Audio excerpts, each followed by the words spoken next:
Welcome back to another Dr. Supercoach podcast, proudly sponsored by Code Sports.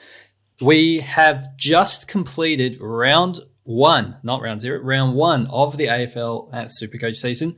And to talk us through the highs, the lows, and plan our future trades, we have Pig. How did you go this week, Pig? Hey, Pistol. Yeah, pretty good, I think. I had a 21-70 in the end. I thought it was looking really good kind of up until that Freo game, and then people that had Fife and Jackson kind of went storming past me a bit, I think. Sarong too. And Sarong, of course, yeah. 2107, which ranks me at 25K. I think it's a solid platform. I don't really think we should worry too much about our ranks this early in the season. Like, once we get a month in, you can probably start worrying about where you're at, but there'll be some... Ivory Towers, from my 25K rank, I don't need to worry about it. Well, no, it's just kind of, there's going to be some freak scores. There's people that will have like Captain Jesse Hogan and stuff like that ahead of you that just won't keep up. But seeing as rank doesn't really matter at the moment. How'd you go? Look, as you said, there'll be some freak scores ahead of you, but for me, that includes every person in the entire game. I'm at 87K. Oh, okay. So my 2025 puts me pretty much the bottom of, I think I was bottom except one league in every league I was in from 20. So I feel like that's kind of impressive to be able to pull that off, because that's a lot of different teams. And for mine to be the worst out of all of them is quite fun, I think. I think what's not fun is going to be the best 18s for the next, for whatever weeks, 6 weeks. And you can barely make up ground in best 18 weeks because all the scores are compacted. So I'm going to be sitting out here looking at you in your tower, and I'm just going to be throwing pebbles until around 7 where I can try and actually make up some decent ground. So it was a real fun first week. I like how positive you're keeping it. Do you have any specific culprits you want to name in your team? I didn't have many good scores. Yeah.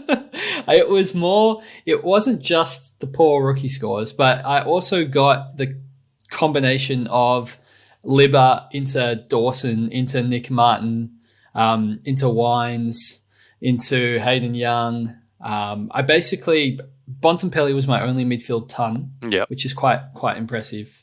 Last year, Libba and Dawson didn't have 1 week where they both sub-tons. So, in fact, I was looking at the top 25-ish players by price, and only 4 of them sub-tons, and I had 2 of them. So it was just somewhat impressive, the amount of clangers my team managed to collect cumulatively. It was something else. It was certainly kept for an exciting weekend. Yeah, I can imagine. But you also had a few messages in my DMs where you were trying to do a few freaky things, and I was trying to convince you out of them. But not starting Colby McKercher was something that I was trying to really, really persuade you against. Hopefully you can get him back before his price rises. I might give it a week. That wasn't my best move. My last like 4 moves I did to my team were tragic, like almost spectacularly poor. I got in Heaney, which was the positive. Yeah, that's a good. But the bad part was I removed Flanders and took Miller and McKercher and Sheasel. So I brought in Young, Heaney, Libba, and I don't know, Lions or something. It was poor. It wasn't great. I think you even messaged me and said something like, "Good luck this weekend. Don't make any panic last-minute trades. Back yourself." And then you did the opposite. Yeah, look, I thought I was going to start the season with Josh Kelly, and it didn't happen. So I'm proud of myself in that way. Okay, well, that's good. Although I would have probably preferred to have him this week, given how the rest of the team performed. So, look, we move on, and we will discuss what to do when you're in a situation as poor as myself, as well as if you're coming from a position of relative strength, such as yourself, Pig. But before we get to that, I'm going to quickly shout out some of our new patrons this week. A big thank you to Mari Melting, Will Barber, Stefan Yago, Jacob Mahoney, Ollie, Jason Clark, Jordan Fenich, Sam Rawlinson, Nige, Daniel McMurray, and Brad Foote. Thank you very much for signing up to Patreon. Really appreciate it, and hope you enjoy some of that Patreon-only content. Now, Pig, big talking points. Some of our premiums, well, for me, nearly all of my premiums underperformed, and we need to decide on which ones are just had a down week and can bounce back versus which ones are actual panic signs, or the big flashing red lights. So take us through some of the backline potential debates. I think probably the most glaring one for people's backlines might be Hayden Young from a premium perspective. Yeah. The fact that he scored 70, he actually did well to salvage a 70 nearly in the end. He actually had a really good statistical game for the first 3 quarters in the midfield if you don't count disposal efficiency and clangers and turnovers. So he had a really good AFL fantasy score, but he just did all of those things which really hurt you in SuperCoach, and I feel like that's really unlike him. Like, he's touted as being a great user of the ball, and I just, up until 3/4 time, I was like, nah, this isn't an issue at all. He'll bounce back pretty easily. Yeah. But there are now concerns with 3 big injuries at Freo, including 2 in the back line, that in the last quarter he actually had to move back to the back line and kind of shore that up. So there are some flags there. I personally would like to give him one more week and see what JL does this week. But it's not as cut and dry as I thought in terms of holding your keepers for him, I think. Yeah. So I think my initial thought was, well, we'll see in the team news if they're going to bring in a key defender or not. And if they bring in a key defender, then maybe Young still remains in the midfield. And then against North Melbourne, it's not a bad team to hold one more week to reassess. But if they bring in a forward and it looks like Hayden Young's going to have to play a little bit back, I mean, he doesn't score particularly well as a defender. He's not hitting that 105 that you're kind of hoping for. So I think if I see him not named in the backline, or they bring in players that would allude to him playing in a backline role, I would be more on the side of trading than trying to hold him through this. I know 40 trades might be getting to me a little. No, I agree, because we looked at the stats, and the games he played in the backline last year, so excluding those last 5 in the midfield, he only averaged 90 in the backline. So you're buying him at his price, hoping he can be a keeper and go 105. And I actually think him playing midfield kind of 105 is like his best case. Not his best case, but it's up there of what he can do. So if he's playing backline, I actually don't really want any part of it. So I will wait and see. I am usually inclined to hold my premiums at least till price changes. So I think I personally will give him one more week. But if there's someone you miss that looks incredible, like a Sheasel or whatnot, or a Houston or Dacos, whoever it might be, I would not be against that at all. So one of the probably biggest underperformer of the entire round was James Sicily, 637K. Oh, yeah. He scored 43 points and copped a 1-week suspension, which I believe Hawthorn are going to appeal. I do think he probably gets off on that, but did we see enough there? He's in 18% of teams. Is there enough to just immediately jump off? It probably is. Like last year, there were teams that kind of jumped off Laird after his 50, and he did lose a lot of money, and it is wasting a trade potentially if you think they're going to be a keeper. But I don't think we've really been that hot on Sicily all preseason. Since Blank went down and we thought he was going to have to be accountable, I'm actually surprised he's in that many teams. So it's a tough one, because he could easily be a top 6 defender, maybe even a top 3 like last year, but I'm not very confident actually in him at the moment. So I think we saw in the practice game, he scored 50 or something, and we were like, he's not. It's just a practice game. And then when you back that up with a 43, there's serious question marks about whether it's worth actually keeping him. I think at that price point, looking at a suspension, even if it's best 18, I think it's just you've paid way too much for Sicily at 637k, where there's too much risk involved there. I think it's panic buttons there. He'd probably be my first player I'd move upon lockout. Yeah. I didn't even have him on my list to talk about because I didn't realise he was that popular. So I could endorse him becoming less popular. Was there any other defenders on your list? A few people were worried about Jaden Short with a score in the 80s. I think I wasn't too worried about that. If you're a Jaden Short owner, you bought him as kind of probably a 100 guy that you hope can go 105 in the right role. I still think he's got the role. I think he'll be fine. I wouldn't be worried about Jaden. Neither. Defenders, in terms of players that did poorly, nope. That's it? I guess you could maybe put Zach Williams in the box, but he's more of a mid-pricer. And he's got a buy now anyway, so I'm quite happy to hold Zach Williams. He's had 2.5 or 3 good quarters each game, and then kind of just absolutely died in the fourth quarter. Kind of maybe that's a fitness thing for not playing for a long time, but I wouldn't be worried about him. He actually, I think both games he looks quite good. He gets some kickouts. They use him when they're trying to bring the ball out of the back line. I guess the first halves of both games, you're like, yeah, this guy's going to be a really good pick. And then, I think, what was it? Freako tweeted he'd had 1 point scored last week in the last quarter, and this week it was like -1 point.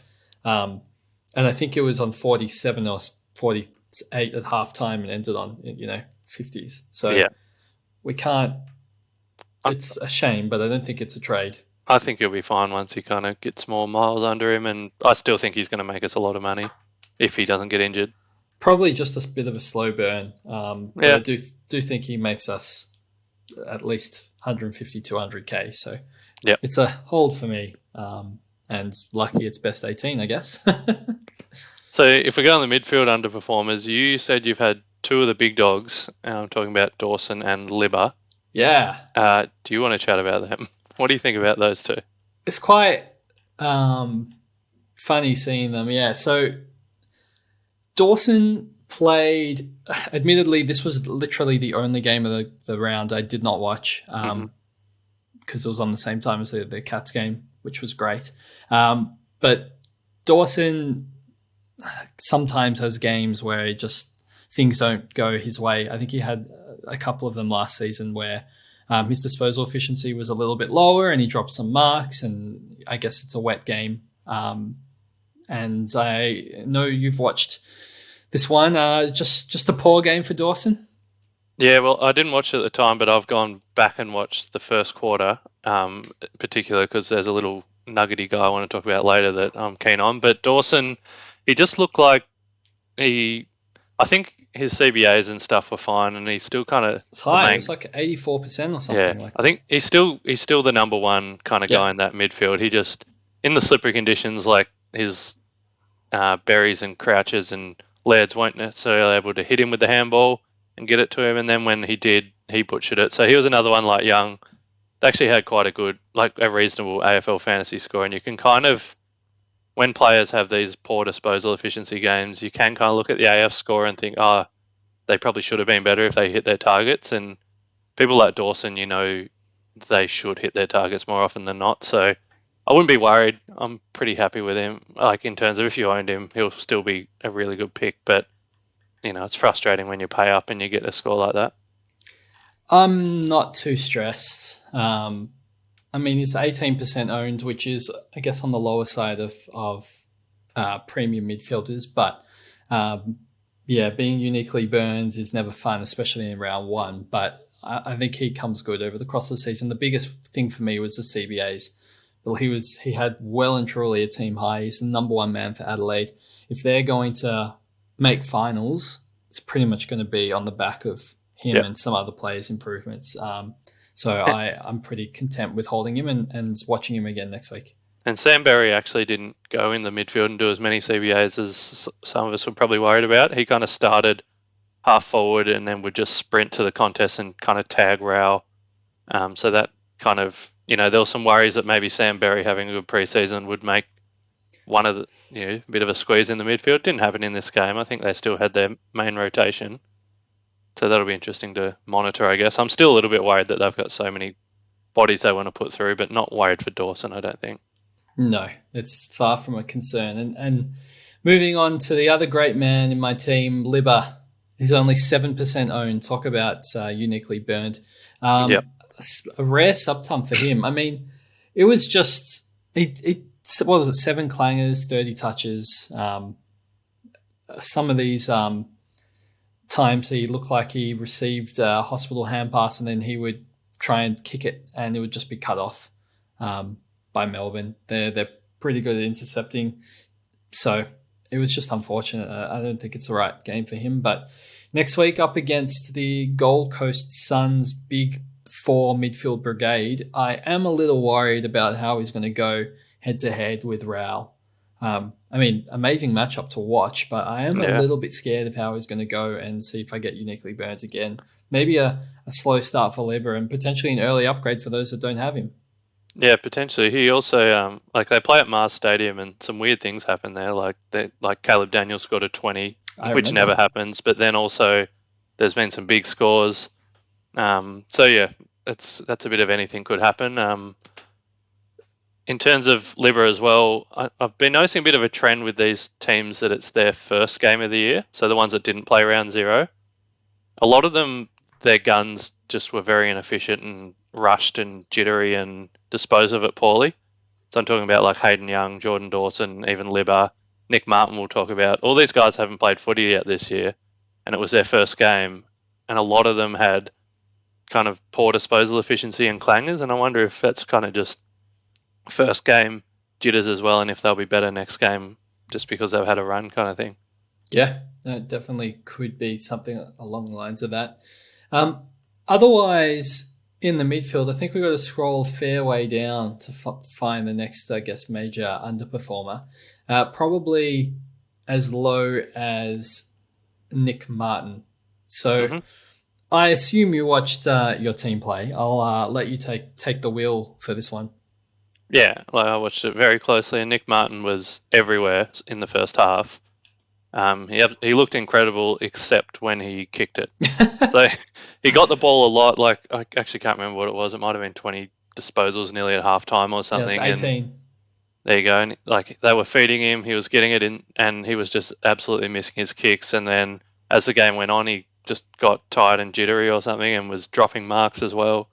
So he's very much in the Dawson basket and Young basket of, like, he had a good AFL fantasy score and he played quite well for a lot of it, but just was missing his kicks. His SuperCoach score got destroyed because of it.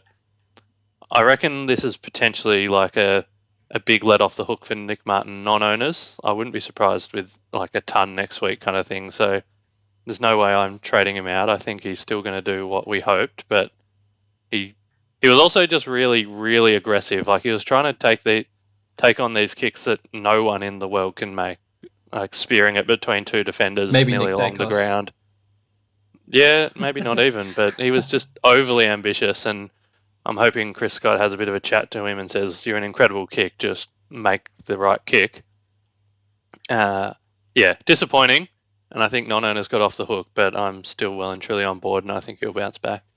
That first half, that 18, that was one of the most incredibly frustrating halves of football to watch. Like, I think he was on 21 points at halftime from 18 possessions. Like, it's so rare for your player to have 18 touches by halftime, but then to basically be on a point per kick or something silly like that, it's absurd. I mean, it was pretty funny. After enough times, I think it was like by possession 10 or 11, I think he like messed up a kick in and you're like, oh no. And then he would just like mark it and then try and like kick across the ground and be intercepted. And I'm like, what are you doing? Like, everything was going wrong for Nick Martin in the first half. And I genuinely think it happens early in the third quarter. They just stopped looking for him. Like, in the first half, it was such a strong get it to Nick Martin. Our game plan is to get it to Nick Martin. That's why he had 18 touches. They were looking for him. And then after halftime, they're like, let's probably not give it to the guy who's fumbling and turning over every single kick. And they just avoided him. So Yeah. I don't really blame them, to be honest. I would have done the same thing if I worked really hard and I saw a guy just constantly turn it over. I probably would also not feed him the ball. Let's see if that continues next week. I mean, if they go back to trusting him and it was just a bad game, he could have been on 60 plus at halftime and gone on his way to a really big game. So not an amazing matchup next week, but Redmond is suspended for a week, so it might help Nick Martin's usage out of the back line. So I'm all for giving Nick Martin one more week and then seeing what happens after that. Yeah, I'm just looking at my most traded out thing on SuperCoach, and it looks like there's already 5,000 people traded out Nick Martin kind of by Monday.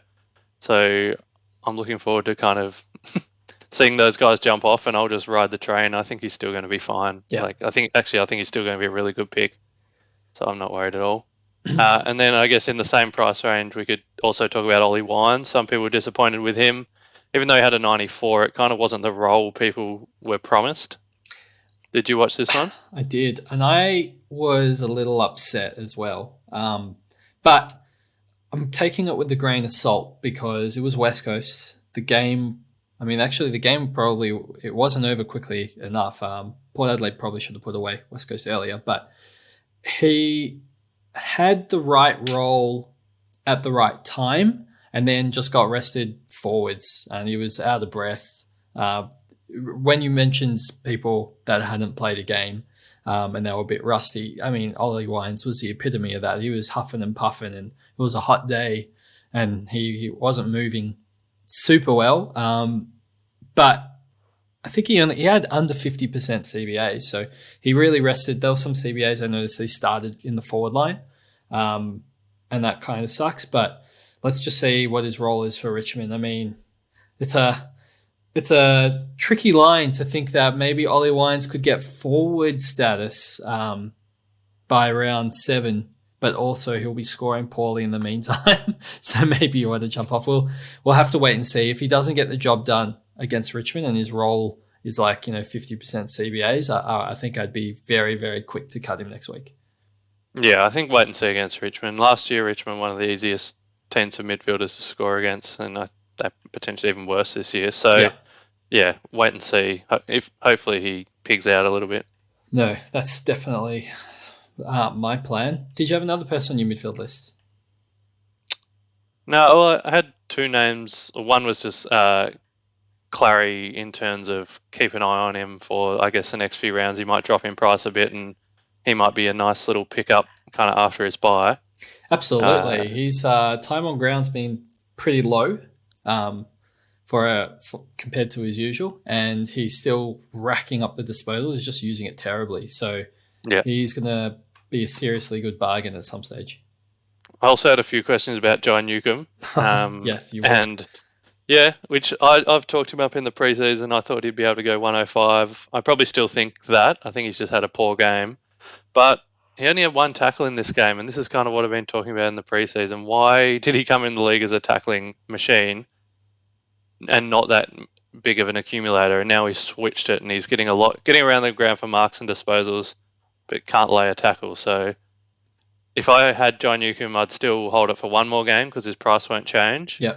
But he's also that kind of in-between pick where you kind of, he's just a bit of a tweener where you kind of need him to go 110 to be a good pick, but, you could easily see him going 105. But based on last week, he really needs to get his tackles up. If he has another bad game last week, I probably would get off him and go to, I was going to say Took or someone, but they're on their buy, but someone around the same price or even a little bit lower.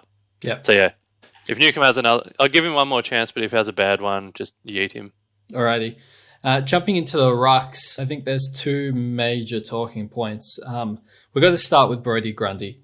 I mean, that game that he played.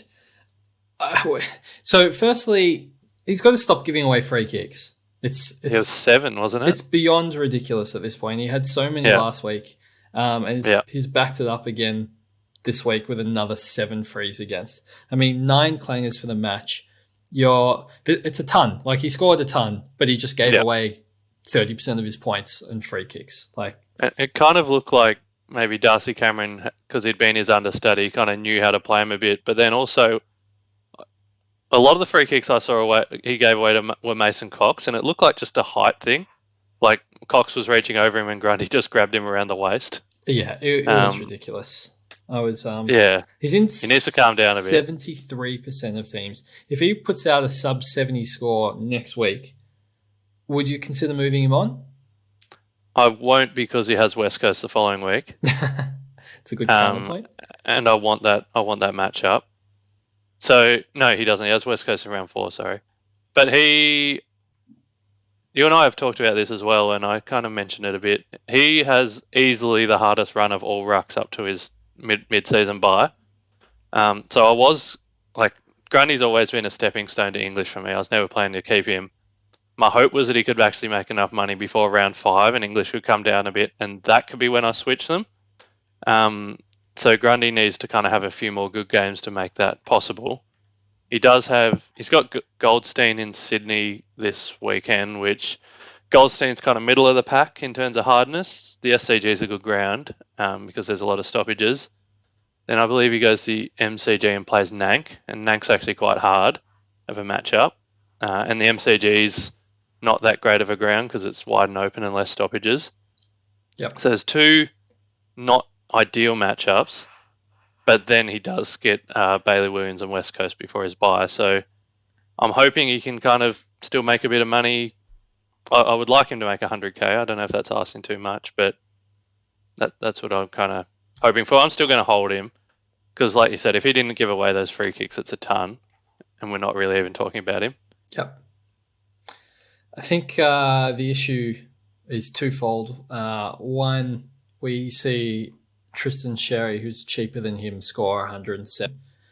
Yep. So it's something to consider. And as well as if he scores a low ton this week, he'll make 21K, according to SuperCoach Gold, which then means you can make 100K by downgrading him to Cherry if you were to do that move.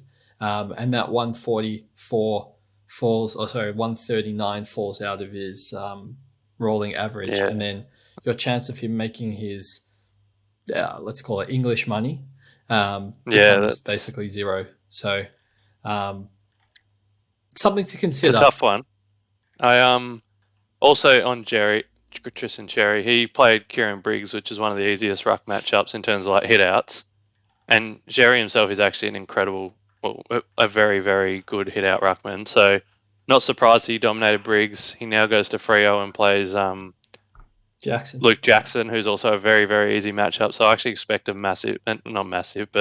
another good Tristan Jerry score this week. And out of all the ruckmen we talked about, Jerry actually has the easiest matchup kind of in terms of his before the bye. So, yeah, maybe he could be a pivot. That Grundy score in round 0, if Grundy goes on to be a great pick, that's great because now I have him, as you do too. But if it sucked us in to picking him, because I know we were both not super hot on Grundy. Yeah, you and I were both trying to find a way to avoid him. Oh, man. If that'd be tragic. That round 0 would have done some serious damage. But Kieran Briggs was, I guess, very similar to Grundy in that he looked amazing in round 1 and then quite poor. I know he copped a knock in this game. Is it just too much of a gap to the big boys that it's worth paying 600K for Briggs? I think he'll be fine. Like, he played Jerry, who's one of the hardest hit out matchups, so I didn't expect Briggs to get many hit outs, but he does usually score a lot more. He's one of those kind of, I guess, in the Max Gorn vein where he just gets his own clearances and contested possessions, and he just didn't really do that in this game, which was kind of where he dropped away. He's not a real get around the ground and get heaps of disposals and marks kind of guy. He's a pick it up off the ground yourself and kick it. Yeah. But he plays West Coast this week, so he could easily kind of have a 130, and I would not be shocked at all. So, no. Hold him. I reckon it sucks that he has a bye. That's probably why a lot of people didn't start him. I don't think he goes anywhere near the kind of English Marshall and Gorn combo, which I think we've all got kind of. Well, I've got kind of 118s potentially plus for all of them. I don't think Briggs is near that. He could be like a 112 maybe still, though. I'm pretty confident. Alrighty. Well, I'm going to jump into the forward line. We have a big question to answer, and that is, how quickly did you remove Zac Fisher from your team when lockout lifted? Instantly. Yeah. He's one of those guys that I don't think any of us really rate him that highly as a footballer. Might sound harsh, but he's come to a new team, been playing VFL a bit.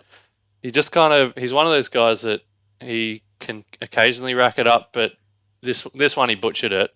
But unlike kind of Young and Dawson and Martin that butchered it, and I think will be much better kicks, I don't think I can say that about Zac Fisher. It's quite unfortunate because he had the role, and he did.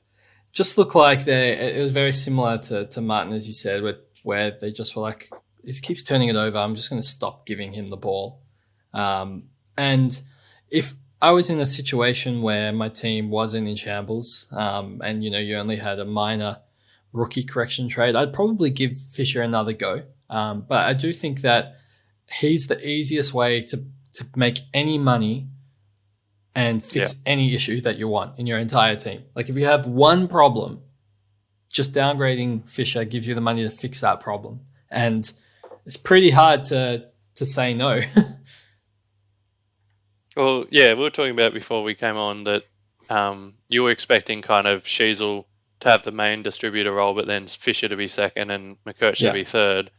But then I kind of said, no, I was like McKercher is an absolute gun. He's got incredible junior numbers. He's a great kick. I'm not really surprised that they've kind of, at least in this game, put McKercher ahead of Fisher, and I wouldn't be surprised if they keep doing that. Like I think McKercher's one of their futures, and I don't think Fisher is. Yep. I will give him some kudos in that it was a very hard matchup. Like GWS played a 4-tall forward line with kind of Cadman, Hogan, Brown, and old mate Riccardi.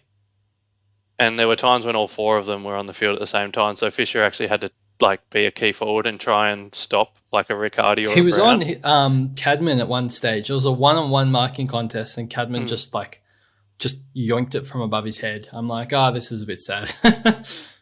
Yeah, so that is a hard matchup for anyone of his height to try and stop one of them. So it wasn't a good matchup for him defensively, and then they weren't using him running back the other way either. He does play Freo this week at Marvel, who, that should be a nicer ground and a nicer matchup for him. So if someone wanted to hold him, I wouldn't be against it. I was thinking about holding him, but because Jack Billings is on the bubble, and I want Jack Billings, it's a pretty easy switch for me. Alrighty. Well, look, I think that is that the last forward on your list as well?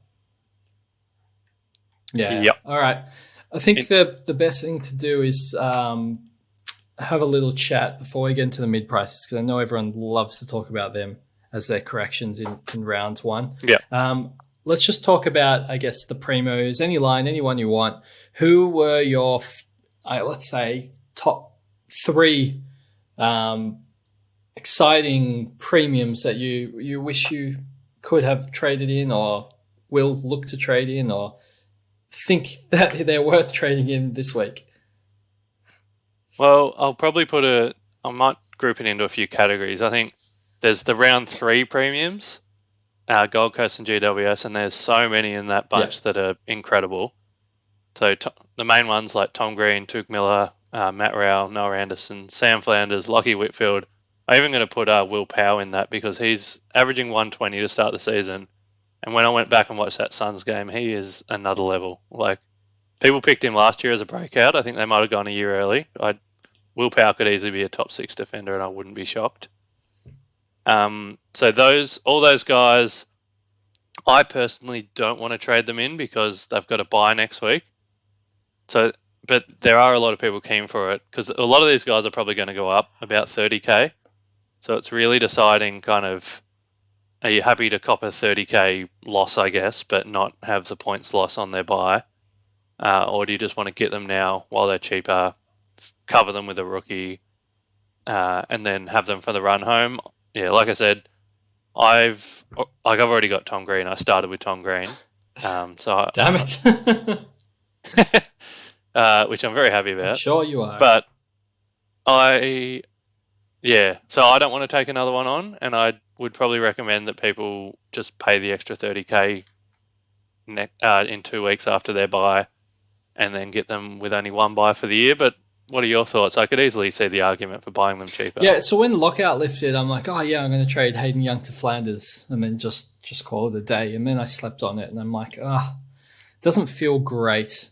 I mean, Flanders is projected to go up, I think it's like 26K, but then has a buy, and I'm like, okay, well, if I look at total points, what if I upgraded or held Young, or what if I traded him to like Sheasel, who doesn't have a buy, and it just makes so much more sense. Not picking the buy players immediately before their buy. And it sounds so logical when you say it out loud. I mean, I didn't want to start Tom Green because he had 3 games before or 2 games before the buy. And now I'm going to buy him immediately before the buy. Like, yeah, you're only getting one. It just seems like I'm changing my logic and processes purely to fit the narrative of because they look good and I want them in my team. And that doesn't seem like a mathematically sound strategy moving forward. I think you're probably okay if you have one in each line so that you can loophole. But like if you get Flanders, you probably have Sexton, you might have Cadman, and pending Cadman's score this week, none of them are going to be trade outs. So you can't even loophole, rookies onto your field. So kind of get it with like Green because you can loophole between 2 different rookie options. But all the others kind of leave a little bit of a bad taste in my mouth. So I think categorically I'm ruling out everyone from GWS and Gold Coast this week. Yeah, I am too. So, and it's kind of like our McKercher versus Lions debate. Wasn't much of a debate because you're very set on it. Was that you were saying, I get 1 game of Lions before his bye. And I was saying, yeah, but you get 2 of McKercher, which is going to be more than 1 of Lions. So it's kind of the same. Like you can have 1 game of Tom Green now, or you can have 2 of, I don't know who you'd be trading him from. Like, let's say even if it's Newcomb, you can get 2 of Newcomb. Although Tom Green was much better than 2 of Newcomb. But let's say it's Libby that you're annoyed with and you want to switch him to Tom Green, and you can get 2 Libbers instead of 1 Tom Green. So just buy them after their buy, I think. But for the round 5 or 6 premiums, like I'm looking if someone doesn't have a Dacos, a Heaney, or I'll even put my boy Chad Warner in there if someone was keen. I think that's in a separate category between the. You just put Warner in the same category as Heaney and Dacos. Yeah, look at what he's averaging. He's a primo. Well, if you want to keep it to Heaney and Dacos, but I wanted to shout out the Chad. Do you think it's too late for people to get them? They've got a couple more games before they buy? I think you can still turn it around. Honestly, Dacos looks... What do you call above the next level? I can't really see a world in which... We need a new tier because we call them primos and then uber primos. Whatever's above that. He's like the second coming of Gaz. His scores are just ridiculous. He does so many things that you shouldn't be able to do on the football field. Look, I guess if you didn't start him, it's because of these next couple of games are the ones where you thought he might get tagged. So I guess you might want to stick with that strategy, but that one's up to you. The one that I think is a complete non-negotiable in my mind is Isaac Heaney, because he is 1, averaging 140, and 2, looks incredible, and 3, has a stupidly easy run coming up. Like, it's like all the bottom teams in a row. We highlighted it last week, but he is getting midfield time, and when he's playing forward against easier teams, he's getting the opportunity to score goals. He is just number 1 trading target for me, and it's not even close to any other player in the game. Like, so far, Isaac Heaney.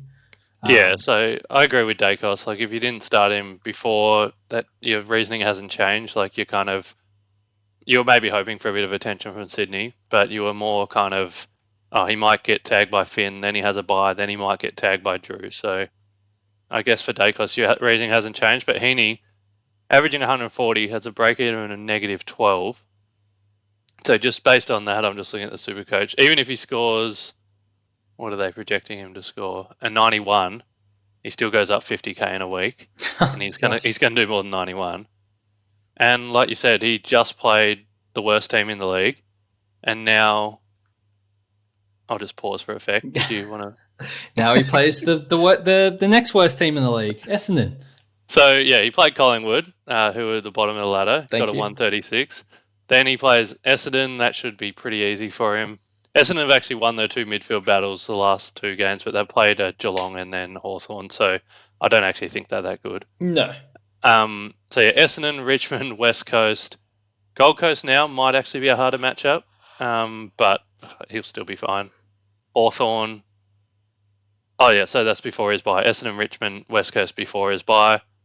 That's pretty much as easy as you can get, unless North are in there too. So that's incredible. Yeah, no, it's a joke. All in on Heaney. Yeah, I would be buying Heaney as quickly as I could. If you've got Hayden Young and you've got some DPP or something to get Heaney, I would probably actually just be doing that this week. Absolutely. I wouldn't wait to see what Young does. Look, there's some other cheap midfielders that did very well. Jack Steele scored 119. I'm a little bit wary still, only because Sinclair is going to come back in, and I think with the way their backline operated, I'm not entirely sure Sinclair goes back there immediately. I think he might get a run through the midfield group. So it's a little bit of a wait and see. I think some of the other cheaper, I guess, premiums that scored well, Crouch. But Crouch in the wet, I mean, of course he was going to dominate. Now plays Geelong, which is not a very strong midfield. It's probably going back-to-back good scores. Well done to Crouch owners. I'm not sure I would be keen at this point to immediately rectify into it. I'd probably wait another week and see what happens. I think otherwise from the midfield, some people are looking at trading in Sarong, just given how ridiculously amazing he looked. Is that something you think is reactionary, or do you think it's worth doing? I'm a bit on the fence here, because I had Sarong for a lot of my preseason team. Yeah. And then when I did a bit of research, I saw, just maybe a hint of potential regression. So I flipped to Rosie, who I think had upside, and I could be very wrong on Sarong on that. His concern was that he relies solely on inside ball and doesn't get any outside, but he had 25 uncontested possessions and a heap of marks as well as his tackles. So yeah, if he gets that outside game going as well, he could be incredible and an easy top 8 mid. He was pretty much around the mark last year. Yeah. So I think it's just whether you believe that Sarong has added outside game to his game. I think that's what I'm going to boil it down to. Yeah. But yeah, he's going to go up in price. So if people want to jump on him, you could, but you could still wait a week and see before he moves as well. He did look absolutely incredible. I'll give you that. It's just the 170 goes out of the rolling average very quickly.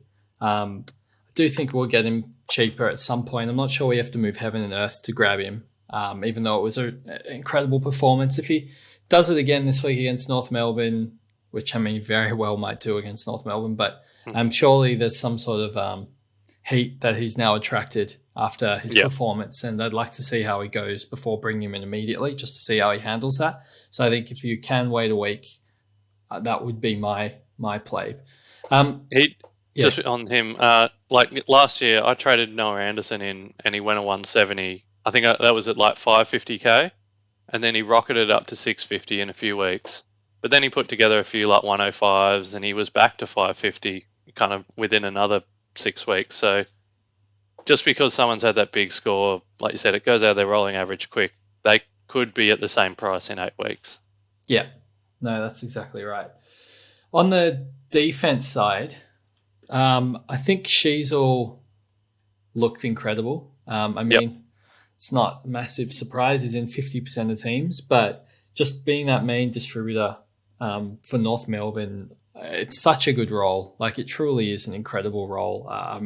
There's huge upside there. I'm very, very, very strongly considering doing Young to Sheasel and just calling it a day, because 550k, probably can get back to this price, but I wouldn't be surprised given we saw that consistency of last year where he just put out, it was like 8 or 10 tons in a row, that he might not be affordable during the whole upgrade cycle, in which case it might be best getting him earlier rather than later. But I still think he's a second-year player. I think he'll have some fluctuations and be down around this price again, but you also get another week to look at it if you want, because neither Young or Shees will move this week. Absolutely. You can wait and see, but I have so many issues with my team, I need to free up trades for the next week, unfortunately. Yeah, well, I think it would be a fine option. And the reason we're saying if you can do Young to Heaney now is because Heaney is on the bubble, like he's moving. Yeah. Whereas Sheasel's not moving yet. That's right. The other one, like Luke Ryan, was incredible. He did this last year. I think he had a 170 in round one and then followed it up with a few average ones, but he just does this. I think there were some people that were keen on him because Young moving to the midfield might just give him a monopoly back there, and it might look like it, but also Freo's defending stocks are a bit shattered at the moment. Does he have to play more accountable, kind of like Sicily? I don't know. I think they still want him being a seagull, but he's an absolutely great purchase, but I wouldn't rush. It's enough to wait and see how they shift things in that back line. If they shift Hayden Young back now, maybe Luke Ryan loses a little bit of the upside. I don't think so, but let's just wait and see. Good pick for those that selected him. I know there was quite a few that were keen on picking him because he's always a POD and he starts hot. Yeah, so. He is. And there's a lot of these premo defenders that always seem to get themselves to like 550k, like even kind of Stewart and Sicily and Ryan. They're always cheaper at some stage. Yeah. There's other... if you wanted to try and get a bit tricky, you could watch Young one more week and then see how he goes and potentially trade him to someone like Nick Newman because he's in 1.4% of teams and will probably be a top 6 to 8 defender, which is always a kind of a fun scenario to be in when you've got a top guy that's in no teams as well.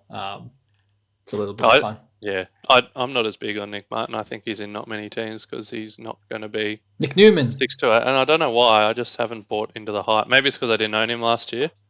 But a lot of the projections we did, like when I put out to Twitter and Dr. Supercoach, and 130 people responded saying what they thought people would average. Like the consensus was that he'll go under 100 this year, which was interesting. That is quite interesting. There's no real reason outside. No, of Zach I think Williams. it's just gut feel, which is probably not a good enough reason, but anyway. No, that is a very interesting piece of information. Just one more before you could also go with Will on. Powell, like you said, after this week, after 2 weeks' time. Yeah, I'm bigger on Will Powell than Nick Newman, if that means anything. One that I kind of looked at his preseason game, but then went right off and forgot about was Max Holmes. He actually had that halfback roaming role and actually did it really well and hit targets instead of what Nick Martin did. He did slow down a little bit after halftime. I think he was on like 80 at halftime. So there was a significant slow. Yep.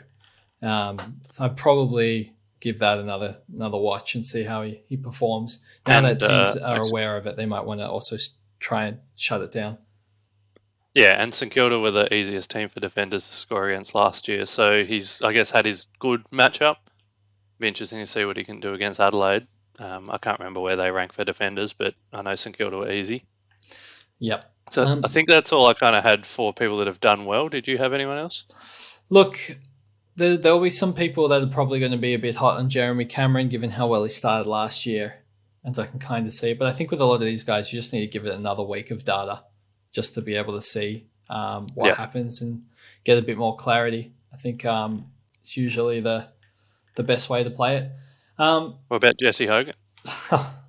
Well, it's a great question. What about Jesse Hogan playing West Coast? He is in 1% of teams, and now he has a break even of, negative 46. So with 100, he makes 71K. In 1 week. In 1 week. He probably makes you 110, 120K in the next fortnight. But is it enough to be worth the trade at that price point? I think when you're paying for 20K, like I think objectively the money is good that you make, but I think you lose the opportunity cost of investing the money into a 420,000 person. I think it's very different than investing into somebody that we'll talk about later, like Tom Berry, who might make 100K very quickly off worse scores, but you also free up cash going from someone like Zac Fisher rather than having to invest more money into the pick. So I do think whilst the money sounds good on paper, and I mean it is good, and it's the opportunity cost that you lose, I think, is a bit of a problem. Yeah, that's probably a good way to. So I guess to summarize that is that he might make you 120K, let's say quickly, but a rookie might make you 120K as well. But there's a say 300 grand difference that you've then still got in your kitty to be able to do other stuff with. So Hogan will make you money, but a rookie might also make that, whereas you could spend that elsewhere and get points from it. So probably agree. It'd be a fun pick, and there were a few people that started him last week and have been quite happy with it. So I think it's in a similar boat as Mackay. He's going to come off his bubble, and then he plays, North Melbourne, and then Fremantle. It's quite a good run, and he probably also makes 100K. But it's really you're investing that 400,000. They're not going to be a season-long keeper, and then you have problems trying to guess when to cash out.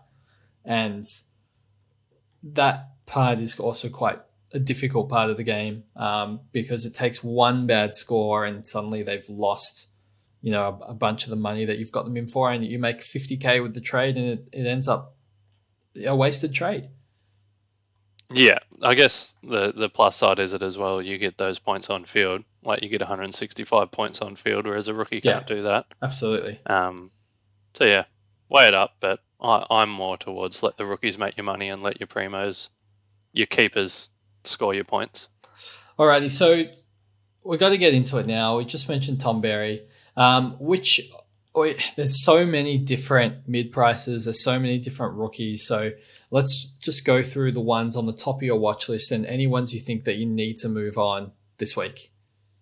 Yeah, I'm going to say the first must-have is probably Blake Howes. If someone hasn't started with him. Yeah. I think a lot of people will have started with him because he had that great score in round 0. We got to look at it and we could get him in. But he has a break even of negative 86. So even with the 44, he's going to go up 60K. I feel like he makes us 150K quite quickly and maybe even a lot more.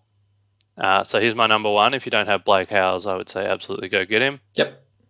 And for those that have Josh Gibcus and not Blake Howes for some reason, that's a pretty easy pivot.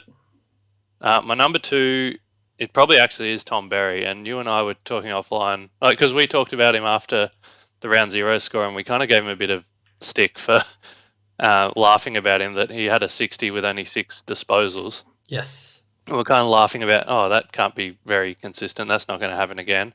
And then he come out and tonned up this week. And neither of us actually watched the game live, so we messaged each other and we're like, what the hell happened here? He had a 50-point first quarter that kind of did it. So what he does, I went back and watched it today. So he plays kind of a high half forward is where he starts, but he actually doesn't play as a forward. He only had 2 disposals in his own team's forward 50 on the weekend. He had 17 disposals total. There was 1 in the defending 50. So he had 14 disposals, I guess, between the arcs.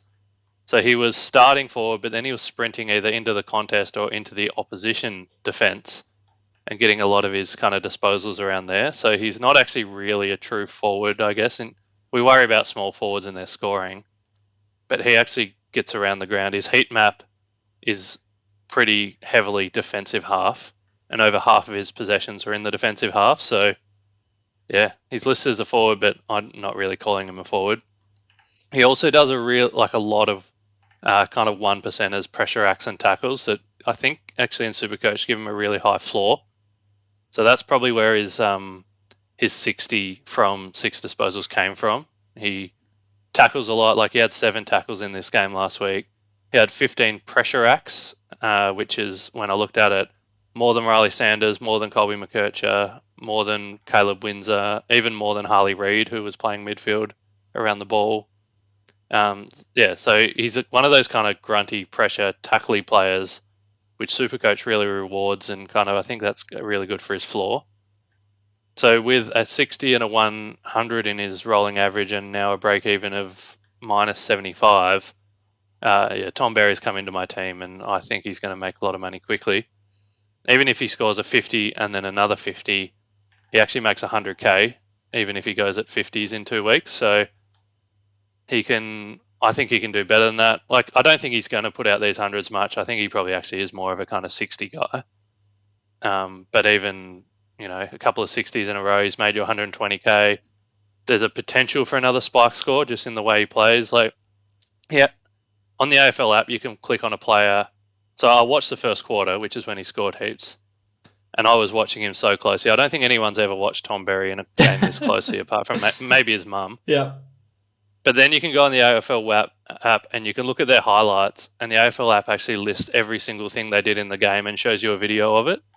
So there was 15 minutes of that, and I went and watched that of Tom Berry. Oh, my God. So I really deep dived on him.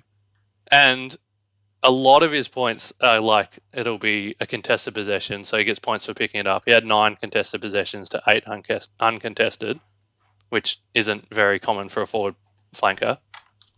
He also kind of got a lot of points from spoils because he was going back in the back line and spoiling it, or he was kind of doing little 1%ers and kind of shoveling it out to his team. So what I saw, I was really impressed with, and I'm going to purchase him after my deep dive on him. And I think his pressure acts and his 1%ers, his tackles keep his floor up, and if he can actually get around the ground and have 17 disposals like he did this game, there could be spikes in amongst it as well. I mean, I don't think that was what you're expecting.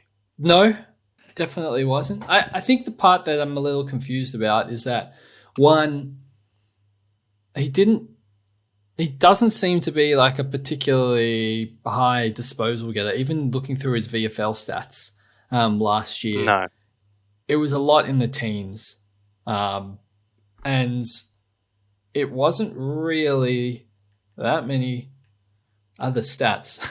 Like, his stats aren't that good, realistically. We're talking in the fantasy points column in the 60s. I mean, all the things point to him not being that good. So it's very contradictory hearing how you're talking about him, because I'm like, maybe he just had a really, really good game. And it's a 1-game sample size, and that's what I have to judge. But I do like that the break-even's 104 and he gets an early price rise this week. That is very tempting to me, and he's a kind price, and there's a lot of positives going on there. But then I consider somebody that's 15K cheaper in Oliver Dempsey, and he scored a 96 first up. And every time I watch Dempsey, I'm like, this kid is really good. Like, every time. After that preseason game, you and I said the same thing. We thought, wow. And of course, I removed him to free up cash. That was one of those other moves in the last minute to Buku, because I needed the extra 20K.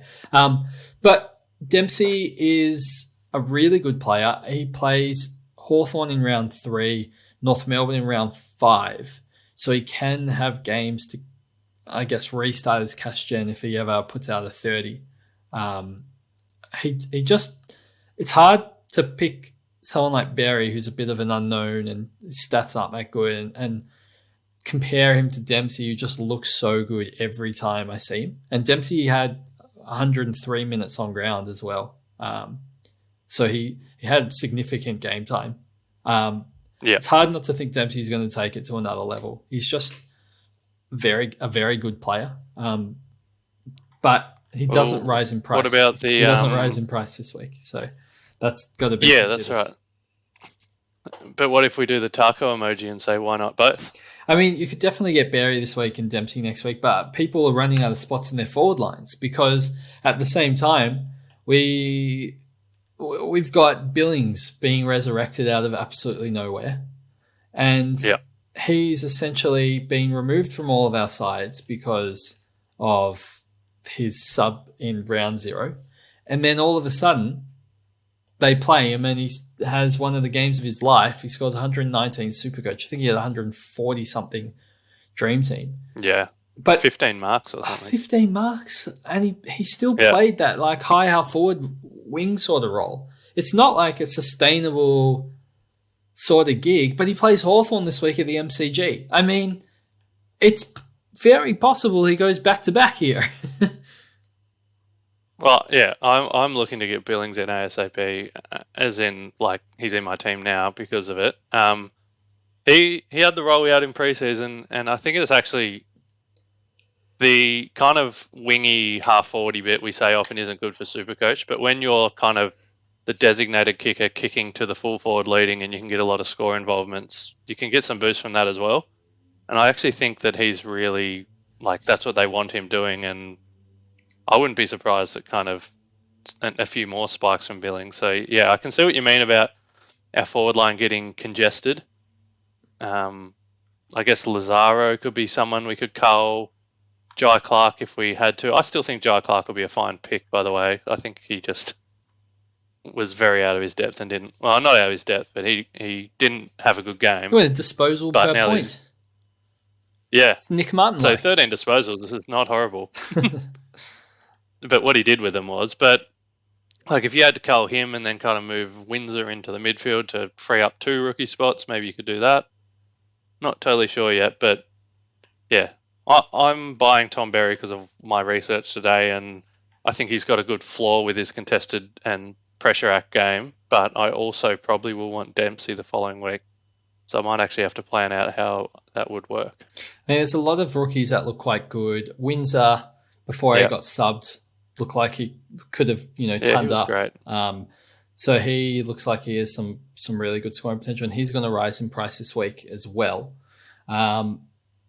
So, I mean, Tom Berry and Windsor, there's only 17K. I guess one is a lot higher pedigree than the other, though. Yeah. I would probably get Windsor over Tom Berry. I think he's got better job security and better scoring potential. It's going to make half the amount of money. Yeah, he might be a slower burn. And Well, you actually? Do you have Windsor? Yeah, I've got Windsor. Okay. So I don't have to make that decision. I mean, next week, if Manor looks very good when he came on. He went at basically the same PPM as someone like Windsor did. If Manor isn't the sub, he could put out a seriously good score as well. And then you've got another guy that's on the bubble. I mean, there's a lot of players here. We haven't even mentioned Fife. These are all forward listed players. There's not that many spots. So this doesn't even take into account people that might want Sharp. If they didn't get him, they might like Carroll because Carroll looked really good for a second consecutive week, but he's having the bye, so it's not a necessity this week. Let's say Bonner looks incredible for St Kilda. There's a lot of picks, a lot of mid-prices, a lot of cheap players, Pig. How are you ordering them? Let's just say everybody has McKercher, because no one would be silly not to pick McKercher.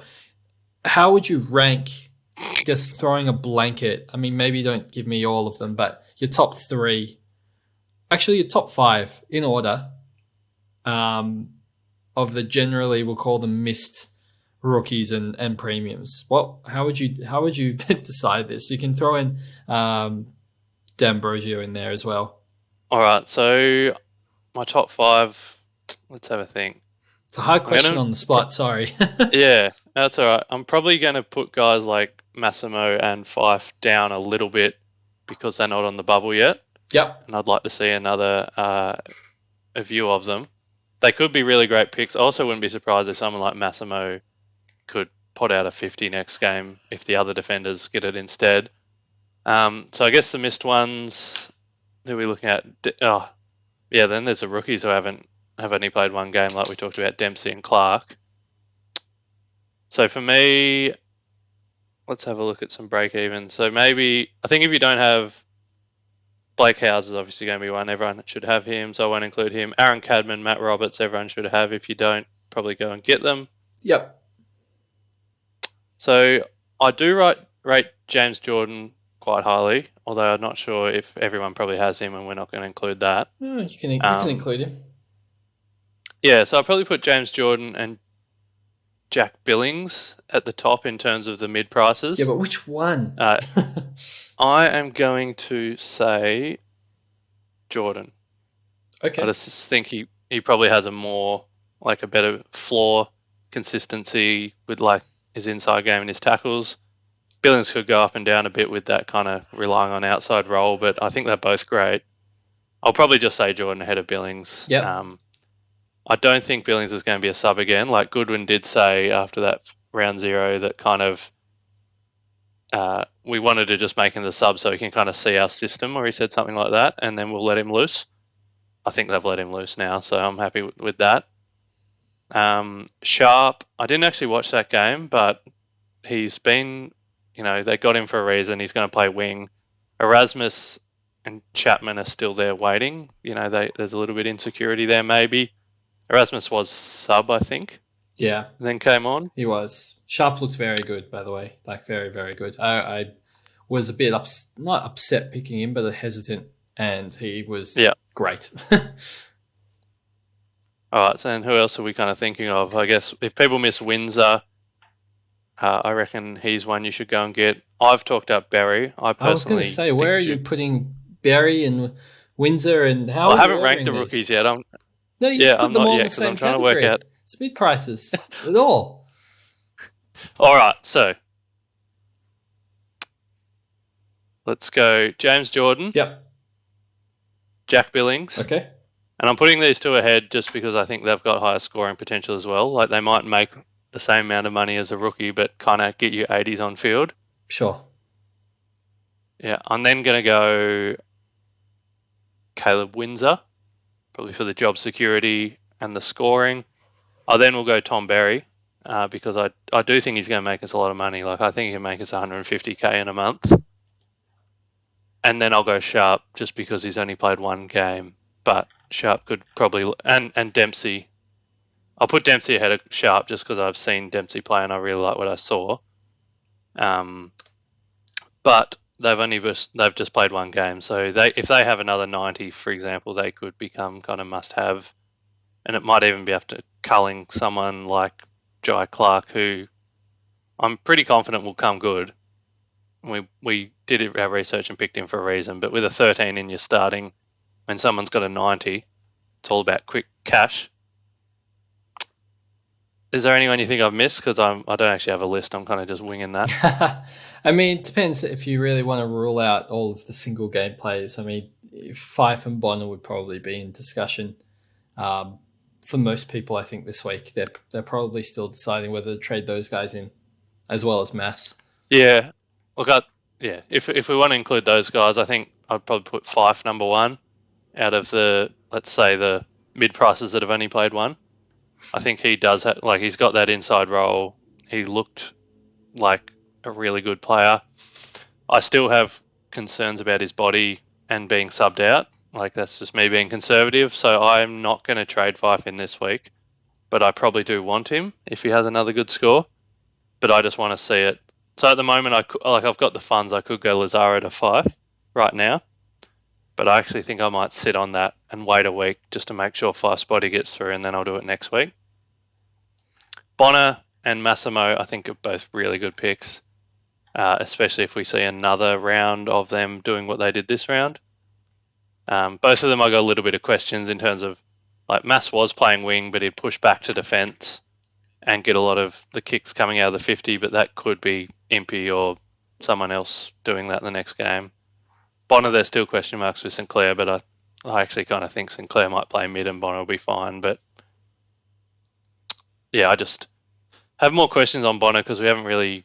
Well, we've seen him at Port be able to have some scores at times, but not really consistently. So that's kind of my winging it thought. What about you? Do you have any preferences? Or put it this way, who are you looking to trade in and who's kind of you might pass on? I think I've already got Jordan. I do agree his role was really good, so I probably look there just because of that fixture that we spoke about for Heaney. Obviously, Jordan's got the same one, so I think there's quite a lot of upside there. I'm probably leaning towards Billings as my next one. I like that they plays Hawthorn. That sub score will go out of his rolling average. If he can put together back-to-back tons, that would be huge for scoring potential. I think after that, I am tossing up between Dempsey and Berry still. And then maybe Fife after that. Windsor is probably a bit further down my list than yours. I just think the other options are better. Obviously, that's how rankings work. And that's just because I think the combination of, I think 180K is getting a little bit steep. And he does have to score quite a bit more than Dempsey to make the same money. And I don't know if he will because his role is still on the wing at the end of the day. And he's a first-year player still. So I'm not fully sold on that. I think there's other good mid-prices. Like Tom Powell, we didn't mention. I think he's like 315K and he scored 95 and he looked really good, but North Melbourne's draw is really hard. It's listed as a forward and I don't think I can go there because of the fixtures, but not because of the role. The role was awesome. I think there was another sneaky Lockie Bramble, defender midfielder, 292K, scored 107 and took the majority of kick-ins, I think it was, for Bulldogs. I really rate him like just as a footballer, not even Supercoach related. I think I picked him up in a fantasy draft because I think he's going to be just a really good player. So I was not really surprised seeing that. I don't think that's going to happen often just because the Bulldogs. Too much of a weird price. Yeah, and the Bulldogs have so many distributors coming out of their back line. Why are they just targeting him? Yeah. But I think he's a really good player. But yeah, probably not for Supercoach. I mean, Bonner, I just need to see what happens with Sinclair. I'm quite confident that Sinclair goes into the middle. And if that's true, then Bonner could rocket to number one in my rankings next week. But we just need to see how that progresses. I'm still deciding my trades. I think Billings coming in is my number one option.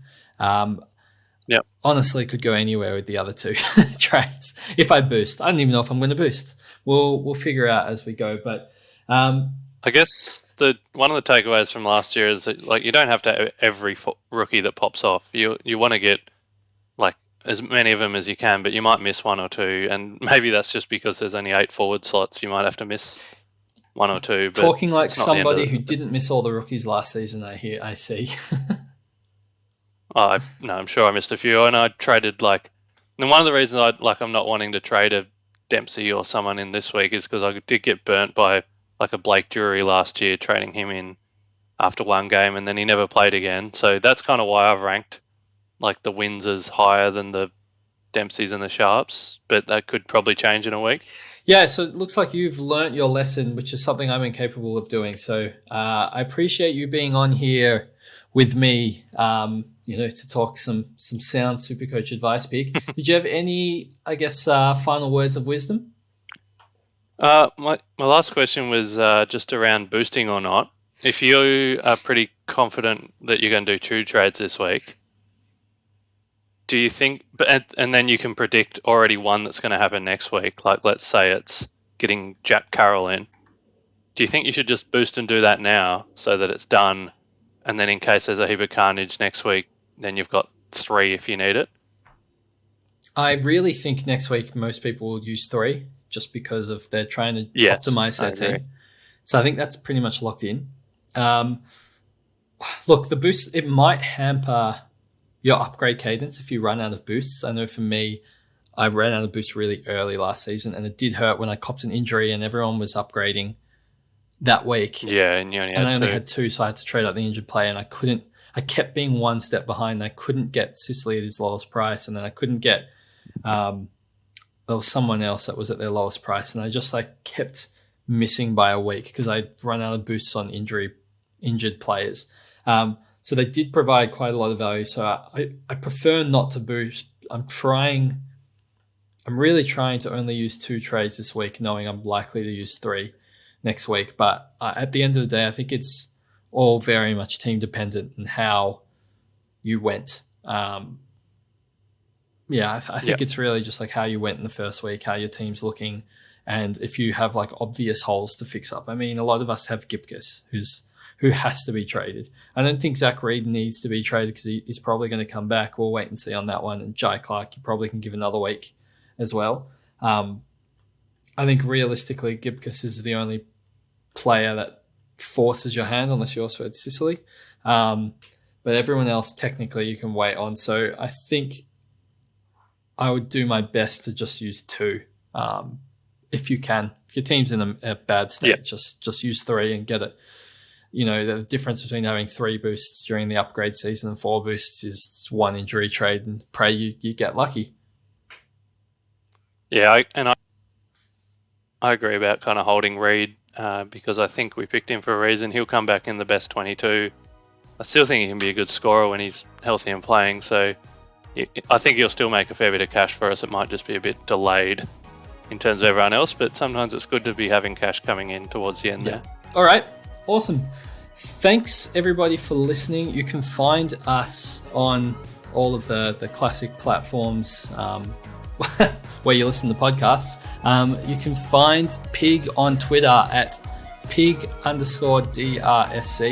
You can find myself at pistol_DRSC, JB at JB_DRSC, and Chizo at Chizo_DRSC. Specifically, JB had a very good opening round. I think it was a 2-2-5-5 or something like that. So you might want to get around him on Twitter and check out his team. He's doing a lot of YouTube content at the moment. So definitely check out the Dr. Supercoach YouTube if you want to hear some snippets of advice from JB, who started particularly well. Otherwise, Pig and I will catch you next week.